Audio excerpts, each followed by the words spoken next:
వెంకటలక్ష్మి గారు, అంటే మీ పార్టీలో ఒక నేత ఒక మాట, ఇంకో నేత ఇంకో మాట, అంటే వైవి సుబ్బారెడ్డి ఒక మాట మాట్లాడతారు, బొత్స ఇంకో మాట మాట్లాడతారు. అసలు పార్టీ స్టాండ్ ఏంటనేది ఎలా తెలుస్తుందండి? అంటే ప్రజలందరూ కూడా కన్ఫ్యూజన్ లో పడిపోరా? రాజధాని మీద అయితే అందరూ ఒకే స్టాండ్ మీద ఉన్నారు. సీఎం జగన్మోహన్ రెడ్డి గారు ఏ స్టాండ్ అయితే తీసుకుంటే ఆ స్టాండ్ మీదే మా నాయకులందరూ కూడా ఈ రోజుకి కూడా స్టాండ్ అయ్యే ఉన్నారు. అదే మాట్లాడుతారు. అంటే వైవి సుబ్బారెడ్డి గారు ఒక వ్యాఖ్యలు చేస్తున్నారు, బొత్స ఇంకో మాట మాట్లాడుతున్నారు. ఒక స్టాండ్ అంటే అందరూ ఒక్కటే మాట్లాడాలి కదా.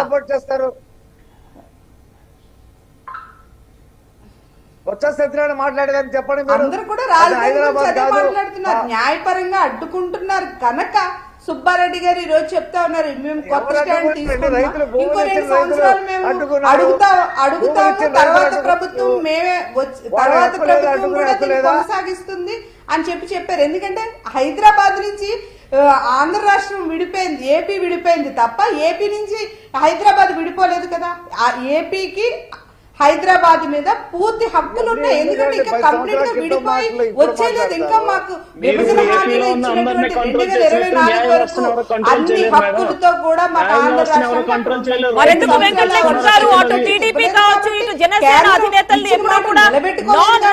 చూశారు, ఎప్పుడు హైదరాబాద్ లోనే ఉంటారంటారు కదా.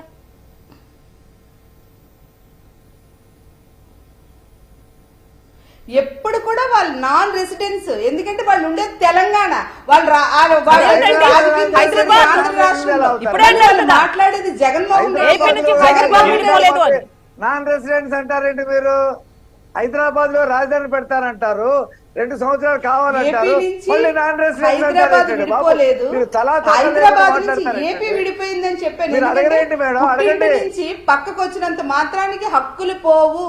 హక్కులు ఈ రోజు 2024 వరకు పూర్తి హక్కులు ఉన్నాయి.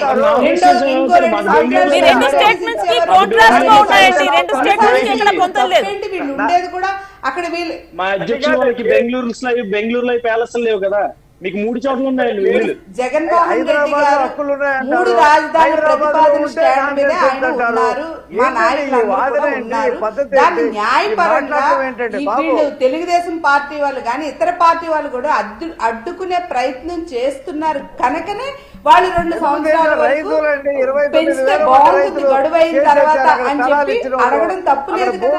ఎందుకంటే ఇక్కడ ఉన్నటువంటి కండిషన్స్ బట్టి అడిగేది కనుక అది అడగడం తప్పెలా అవుతుంది? దానికి ఎందుకు వీళ్ళు గొంతు చించుకొని మేము వస్తే ఎలా చేస్తాం అలా చేస్తాం అలా చేస్తాం ఎలా చేశారు? ఈ రోజు ఆంధ్ర రాష్ట్రాన్ని ఎంత నీచమైనటువంటి పరిస్థితుల్లోకి తీసుకొచ్చింది ఎవరు? చంద్రబాబు నాయుడు గారు. దాన్ని జగన్మోహన్ రెడ్డి గారు కృషి చేసి జరిగితేనే ఓటు అడిగే దమ్మున్న నాయకుడు జగన్మోహన్ రెడ్డి గారు. మళ్ళీ ఇప్పుడు 500 హామీలు ఇంత పెద్ద లిస్ట్ రాసుకుని వచ్చి మీకు ఇది మాఫీ చేస్తాం, మీకు అది మాఫీ చేస్తాం, ఇది చేస్తాం అది చేస్తామని చెప్పి అందరినీ నమ్మించి ఈ రోజు భవిష్యత్తు గ్యారంటీ ఇచ్చినటువంటి భవిష్యత్తు గ్యారంటీ 2014 చేసినటువంటి పని ఏంటి? ఎవరండి నమ్ముతారు? భవిష్యత్తు గ్యారంటీ దేనికి? భవిష్యత్తు గ్యారంటీ ఈ రోజు ఆంధ్ర రాష్ట్రం ఉమ్మడిగా ఉన్నదాన్ని వీళ్ళు ఎందుకు వచ్చారు? అసలు ఫస్ట్ ఇక్కడికి వచ్చి దీన్ని ఎందుకు అస్తవ్యస్తంగా ఇంత ఖర్చు చేసి తాత్కాలిక రాజధాని ఇమీడియట్ గా కట్టాల్సిన అవసరం ఓటుకి నోటు కేసులో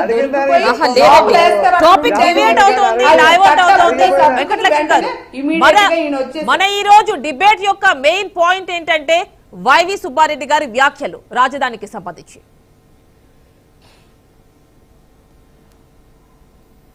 వైవి సుబ్బారెడ్డి గారు చేసినటువంటి వ్యాఖ్యల్లో ఏం తప్పు ఉంది?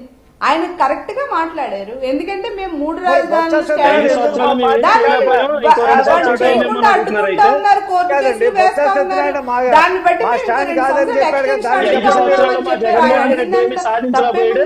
దానికి జగన్మోహన్ రెడ్డి ఏమి సాధించలేకపోయారు. మా రాష్ట్రానికి రావాల్సిన ఓటాలు కానీ ఏమీ తెచ్చుకోలేకపోయారు. మా రాష్ట్రానికి రాజధాని లేకుండా చేశారు. మాకు ఇంకొక 2 సంవత్సరాల టైం ఎవరైనా ఒక్కళ్ళు మాట్లాడండి, క్లియర్ గా ఉంటుంది.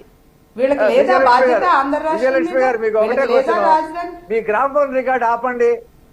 ఇప్పుడు బొత్స సత్యనారాయణ అది వైవి సుబ్బారెడ్డి వ్యక్తిగత వీళ్ళకి విషయం మా ఆంధ్ర పార్టీ రాష్ట్రం విధానం మీద కాదని చెప్పి బాధ్యత లేదు. చెప్పారు కదా, వీళ్ళకి దానికి ఎంతసేపు జవాబు ఏంటి చెప్పండి. కుర్చీ మీద ఉన్నటువంటి వీళ్ళు బాబు బాధ్యత షూరిటీ ఎలగొకలాగా అవన్నీ చెప్తారండి. లాక్కోవాలి, మంచి జరగకుండా చెయ్యాలి అనేదే వీళ్ళ నీచ కాదండి, రాజకీయం మేము కనుక అడిగిన దానికి ఈ రోజు చెప్పండి. దాని మీద వీళ్ళ ఫోకస్ మేడం, మేడం, మీరు ఒప్పుకుంటున్నారు కదా మొన్న ఫస్ట్ సుబ్బారెడ్డి గారు 2 సంవత్సరాలు అంటే 5 సంవత్సరాలు మా జగన్మోహన్ రెడ్డి ఏం ఆయన చేయలేకపోయాడు. చేసినటువంటి అభివృద్ధి ఏంటి, ఆయన కట్టినటువంటి రాజధాని ఏది? ఈ రోజు జగన్మోహన్ రెడ్డి గారు ముందుకొచ్చి అభివృద్ధి ఉన్నటువంటి పరిస్థితుల్లో వైజాగ్ నేమో ఎగ్జిక్యూటివ్ క్యాపిటల్ గా, ఆ న్యాయ రాజధానిగా కర్నూలు, మరి ఎందుకు అలాగే చేయలేదండి? శాసన రాజధానిగా అమరావతిని చేసి మరి హైదరాబాద్ ఏ అభివృద్ధి రాజధాని? చేస్తారని వచ్చినటువంటి బాధ మరి హైదరాబాద్ ఏ ఏంటి? రాజధాని? కొత్తగా హాలిడే వచ్చి రాజధానా? ఎలా హాలిడే మాట్లాడారు రాజధాని హైదరాబాద్? మాటల్లో తప్పే హైదరాబాద్ ఉంది. ఆయన రాజధాని ఏంటి మాట్లాడింది పేరు? ఆంధ్ర రాష్ట్ర ప్రజల ఇప్పుడు శ్రేయస్సు 3 కోసం. 3 పేర్లు ఈ 5 ఆయన సంవత్సరాల్లో మాట్లాడారు. కొండంతో దాంట్లో కోట తప్పేం కట్టిన తప్ప కనిపించడం ఈ లేదు. రాష్ట్రానికి ఉపయోగపడి ఏ పని చేయలేదు మేడం. వైజాగ్ లో ఎగ్జిక్యూటివ్ క్యాపిటల్ అంటున్నారు, కొండంతో కోటను కట్టుకున్నాడు. 40,000 కోట్లు దోచుకున్నారు వైజాగ్ లో. మొత్తం భూములన్నీ కూడా దోపిడీ జరిగింది వైజాగ్ లో. ఏంటి ఎగ్జిక్యూటివ్ క్యాపిటల్ ఏం చేశారు అక్కడ? ఒక డెవలప్మెంట్ చూపించమనండి. అక్కడ ప్రజలు భయపడిపోతున్నారు మేడం. భయపడే స్థితిలో ఈ రోజు వైజాగ్ ప్రజలు తీసుకొచ్చారంటే ఏంటి అసలు? అదిగా నేను ఒకటే క్వశ్చన్ అడుగుతున్నాను రాజా గారు. బొత్స సత్యనారాయణ ఏం చెప్పాడు? రఫీ గారు, ఒక క్వశ్చన్ రఫీ గారు. అది వ్యక్తిగత రఫీ గారు, అన్నాడు. రఫీ గారు ఇక్కడ ఒక్క క్వశ్చన్. ఇప్పుడు వారు వచ్చి అమరావతిని తీసి పక్కన పెట్టారు, మరి మీరు వచ్చిన తర్వాత 3 రాజధానులు పక్కన పెడతారా? మళ్ళీ అమరావతి రాజధాని చూపిస్తాం. రాజా ఏమన్నారు రాజా గారు? ఏదో చెప్పారు మీరు, ఓవర్లాప్ అయిపోయింది. ఒక్కసారి మళ్ళీ చెప్పండి. మీరు నన్ను అడిగారు యామిని గారు, నేను చెప్తున్నా 3 రాజధానుల బిల్లు అసెంబ్లీలో వెనక్కి తీసుకున్నాడు. ఆ తర్వాత హైకోర్టులో కేసు వెనక్కి తీసుకున్నాడు. సుప్రీంకోర్టులో రైతులు కేసేస్తే హైకోర్టులో రైతులు గెలిచారు. అమరావతి రాజధాని చెప్పి హైకోర్టు చెప్పింది. దాని మీద సుప్రీంకోర్టుకి వెళ్ళాడు. అది ఏప్రిల్కి వాయిదా పడింది. మేము వస్తే కట్టేది, మేము వస్తే అసలు 3 రాజధానుల సమస్య ఎక్కడుంది? అసలు దేర్ ఈజ్ నో 3 రాజధానులు కదా. 3 రాజధానుల బిల్లు లేదు అసెంబ్లీలో. హైకోర్టులో కేసు ఓడిపోయింది, సుప్రీంకోర్టులో పెండింగ్ లో ఉంది. మేము వస్తే 3 రాజధానులు అనే మాట. మేము వస్తే అమరావతి, ఇప్పుడు అమరావతి రాజధానిగా ఉంది. కేంద్రం గెజెట్ నోటిఫికేషన్ చెప్తుంది మేడం. కేంద్రం కూడా అదే చెప్తుంది. అవునండి, అవును. ఇప్పుడు అమరావతి రాజధాని మేము వచ్చిన తర్వాత కూడా అదే ఉంటది. ఆమెకు చెప్పమనండి వైవి సుబ్బారెడ్డి వ్యాఖ్యల్ని. అంటే ఇక్కడ ఒక్క విషయం అండి, వైసీపీ ఎందుకు 3 రాజధానుల బిల్లు వెనక్కి తీసుకోవాల్సి వచ్చింది? వెంకటలక్ష్మి గారు.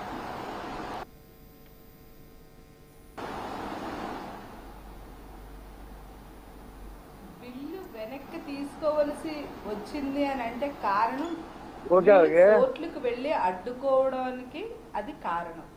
ప్రతిసారి వాళ్ళు వెళ్ళడం, స్టేలు తీసుకొని రావడం, అభివృద్ధి జరగకుండా చేయడం వాళ్ళ ధ్యేయం. ఆంధ్ర రాష్ట్ర ప్రజలు అభివృద్ధి అందుకేనా వెంకటలక్ష్మి గారు, అందుకేనా ఇలాంటివన్నీ అవాయిడ్ చేయడానికైనా డైరెక్ట్ గా వెళ్ళి అక్కడ సీఎం అక్కడ నివాసం ఏర్పాటు చేసుకున్నారు, ఇండైరెక్ట్ గా అదే పరిపాలన రాజధాని చేశారు.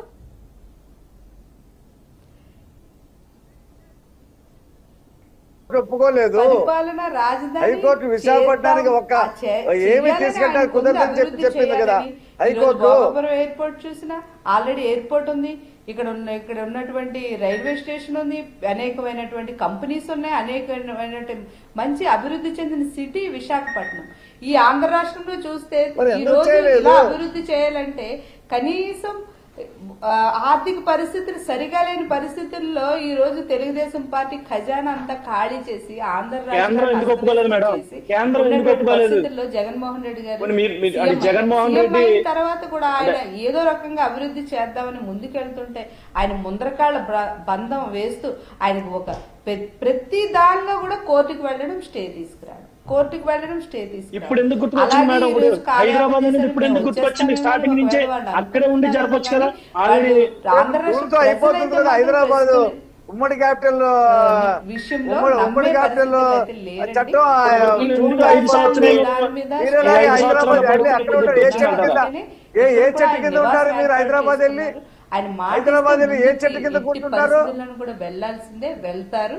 అప్పటి వరకు కూడా 2 years ఎక్స్టెన్షన్ కన్క్లూడ్ చేద్దామండి. ఇంకా బ్రీఫ్ చేయండి ఎవరు చెప్పినా గానీ. అడుగుదామని చెప్పి అండంలో అదేం చేసేయండి మేడం, ఇంకెందుకు ఒకటే మేడం, ఖచ్చితంగా ఒకటే మేడం, ఈ 5 సంవత్సరాలు మీ చేతగానోళ్ళు రాజధాని నిర్మించలేకపోయాం. ఈ రాష్ట్రానికి మేమే ఒక రాజధాని రాష్ట్రంగా చేసాం. మాకు ఇంకో 2 సంవత్సరాలు ఏమో చేతగానోళ్ళకి కానీ అడుగుతున్నాడేమో ఆయన. బాధ అందరికీ ఉంది. కన్క్లూజన్ ఇంకా అదే మేడం. హైదరాబాద్ మీద అనే రేపు ఎన్నికల్లో హైదరాబాద్ రాజధాని అని కనుక చెప్తే జనం తలుపుకుంటారండి. శ్రేయస్సు మేడం యామిని గారు ఆమెను ఆపమని చెప్పండి. ఒకటే ఎవరైనా ఒక్కరు మాట్లాడండి, బ్రీఫ్ చేయండి, ఎందుకంటే టైం అయిపోయింది, కన్క్లూడ్ చేయాల్సింది. అభివృద్ధి చెందాలా? ఆమె ఆపదు, అడిగిన దానికి చెప్పదు. చెప్పండి, బ్రీఫ్ చేయండి, టైం అయిపోయింది. చెప్పి తెలితే నేను చెప్తున్నా, హైదరాబాద్ రాజధాని అని చెప్పి రేపు ఎన్నికల్లోకి వెళ్తే జనం తరుముకుంటారు. ఈ రోజైతే ఒక విషయం అయితే కరెక్ట్ అండి. తెలుగుదేశం పార్టీ దొరికిన ప్రతి మాటని పట్టుకొని ఆంధ్ర రాష్ట్ర ప్రజలను మోసం చేసే దిశగా వెళ్లాలని చూస్తున్నప్పటికీ కూడా ఈ రోజు